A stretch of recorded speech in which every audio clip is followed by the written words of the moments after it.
Water level dito pag bumabaha. Ayan, dyan. Taas. Dito yung level na kayang i-accommodate ng dam.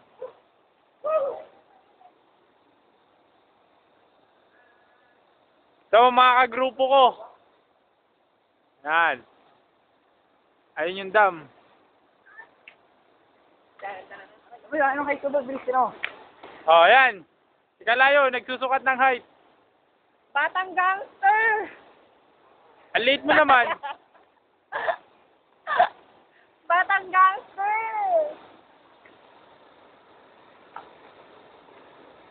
Abe. Dam dam dam dam dam dam dam dam dam.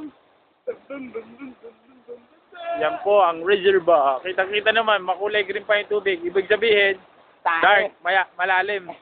Gago. Ito magayay. Ay, lagi na bakit? Ayan. Floodgates. Yung nakikita nyo yung dalawang ano doon. Doon po yung ng sa irrigation. Daan ng tubig. Pwedeng saraduhan, pwedeng Ano na doon?